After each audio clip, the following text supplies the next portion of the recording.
Chapter 5. Under the Blue Sky. "Anaya! Get me a glass of water!" Ginny screamed at the top of her lungs.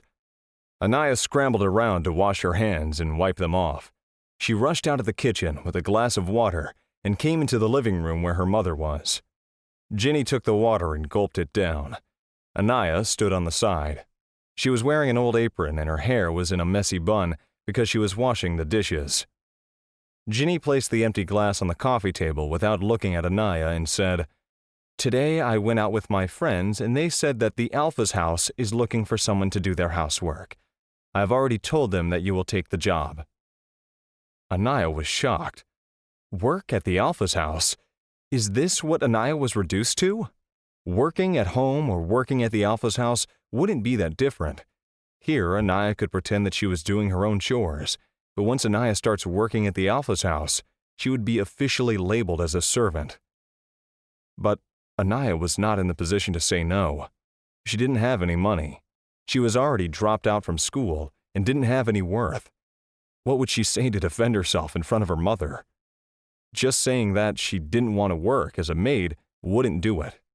Her feelings were not important. "Go to the Alpha's house tomorrow and start working. I have already spoken to them. Finish all the work at home and then go there after 9 in the morning," Ginny said, and pretended as if Anaya wasn't standing there.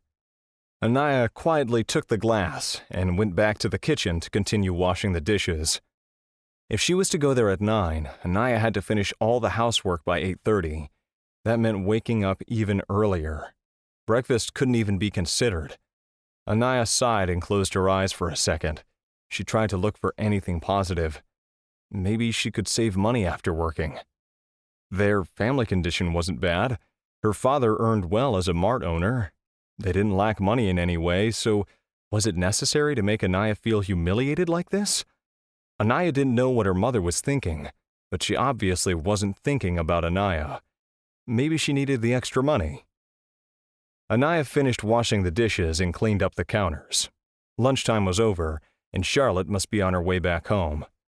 Anaya quietly went back to her room in the attic with 2 slices of bread and a sausage from morning breakfast. She ate by the small window and cheered slowly.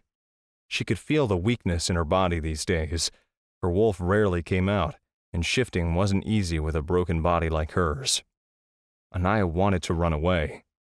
Anaya had dreamt of running away many times, but her dreams were just dreams. They never came true. Anaya didn't have the money to go anywhere. Finishing up the bread and sausage, Anaya was about to go downstairs again, but she heard the front door open. Charlotte's cheerful voice called for her mother, followed by a sweet laugh. Anaya's heart trembled. She did not remember ever laughing like that. Before Charlotte came into the world, Anaya thought that the way her parents treated her was the way that all parents treated their children. She didn't mind it. But ever since she saw Charlotte living a beautiful life, Anaya realized the difference between them. Since Charlotte came back from school, Anaya stayed upstairs. Ginny made some home-cooked meals for her daughter to eat and let her watch TV for a while. Anaya leaned on the window and closed her eyes. The heaviness on her chest was getting heavier and heavier. It was always present, and at this point, she didn't even feel uncomfortable. The heaviness had become a silent companion of hers. "Arnold," Anaya whispered, her voice thick. "Are you in heaven?" Anaya didn't receive a reply. She continued to speak like a lunatic. "Heaven must be good, right? You must have become an angel. Can you see me from up there?" Anaya looked up at the blue sky through the stained glass. She imagined Arnold's smiling face on the cloud and smiling. Her eyes teared up a little, but she didn't let them fall. She won't let them fall if she could help it. Swallowing down the thickness of emotion, she spoke again. "Do you want me to come and keep you company?" The thought alone was dangerous, but this wasn't the first time Anaya thought about it. There was no one to tell her that this wasn't something she should be thinking about. All alone, Anaya felt like accompanying her brother in a place like heaven sounded too good. So good that Anaya felt like she couldn't have it, that she didn't deserve it. "Maybe some other time, Arnold. Anaya choked. For now you can watch over us. I can hold up for a while. Don't worry about me. The weightless clouds slowly kept moving. The image of Arnold's smile shattered from the sky.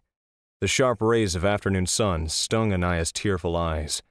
She wondered if someone was watching the afternoon sky like her. On the southern part of the world, Alpha Roman laid on the green grass of his garden. He rested with his palms under his head and observed the afternoon sky. The clouds had a peculiar shape to them. He liked watching the clouds go by every day. It was calming, like his soul was being soothed all over. The kids rushed into the gates, making a lot of noise. Alpha Roman closed his eyes and continued to bathe in the sun. He felt something poke his forehead and opened his blue eyes to see a small, aggrieved face in front of his. Alpha, Georgia got into a fight at school today, Tina said and straightened up. Did she win? Tina giggled and nodded. Yes? Roman closed his eyes again and said without hiding the pride in his voice, Good.